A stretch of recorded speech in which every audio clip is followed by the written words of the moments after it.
రీసెంట్‌గా మా ఇంటి దగ్గర ఒక ఇన్సిడెంట్ జరిగింది. సో, ఎందుకో షేర్ చేసుకోవాలనిపించింది. అందుకే షేర్ చేసుకుంటున్నాను అనమాట. అది చూసిన తర్వాత అసలు అరే! లైఫ్ అంటే ఇంతేనా? లైఫ్ ఇలానే ఉంటదా? అని చెప్పేసి ఒక లెసన్ నేర్చుకోవచ్చు ఆ ఇన్సిడెంట్‌ని చూసి. సో, ఏంటి అంటే ఒక అంకుల్ హెల్త్ ప్రాబ్లమ్ వల్ల నైట్ చనిపోయారనమాట. సో, నైట్ చనిపోయి ఆయన్ని ఎర్లీ మార్నింగ్ ఆయన కార్యక్రమాలకి అందరూ రెడీ అవుతూ ఉంటారు గదా! సో, ఆయన ఎర్లీ అంటే ఆయన నైట్ చనిపోతే ఆ ఎదురు బిల్డింగ్‌లోనే ఇంకో అంకుల్ చనిపోయారు ఎర్లీ మార్నింగే. సో, నాకైతే అనిపించింది ఆయనకి హెల్త్ ప్రాబ్లమ్ ఏమీ లేదు. ఆయన డైలీ చూస్తూనే ఉంటాను నేను. ఆయన మంచిగా సాంగ్స్ పాడుకుంటూ ఎంజాయ్ చేస్తారు. తీరా కట్ చేస్తే ఆయన చనిపోయారు. ఆయనకి హెల్త్ బాలేదు. హార్ట్ అటాక్ వచ్చింది, చనిపోయారు.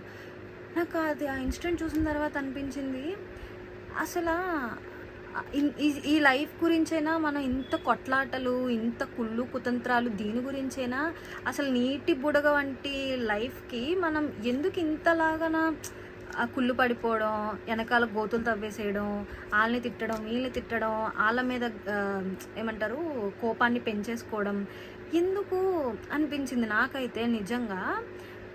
నేనేం రియలైజ్ అయ్యానంటే, అరే! మనకి ఆస్తులు, అంతస్తులు టెంపరరీ. ఈ కుళ్ళు, కుతంత్రాలు టెంపరరీ. మనం ఎంత ప్రేమగా ఉంటామో, మనం చనిపోయిన తర్వాత మనతో పాటు మన దగ్గరికి అంత అంతకంటే ఎక్కువ ప్రేమ, అంతకంటే ఎక్కువ మనుషులొస్తారు. ఇది చాలు కదా మనకి అనైతే అనిపించిందనమాట. ఆ ఇన్సిడెంట్ చూసిన తర్వాత ఇంకా ఏమీ అవసరం లేదు. మనతో పాటు ఆస్తులు తీసుకెళ్ళం, అంతస్తులు తీసుకెళ్ళం. మనతో పాటు ఆ ప్రేమని ఎవరైతే మనుషులొచ్చి మన కోసం ఏడుస్తారో, మన కోసం ఎవరైతే మనం చనిపోయామని ఏడుస్తామో అది important. End of the day అదే కదా అనైతే నాకు అనిపించింది.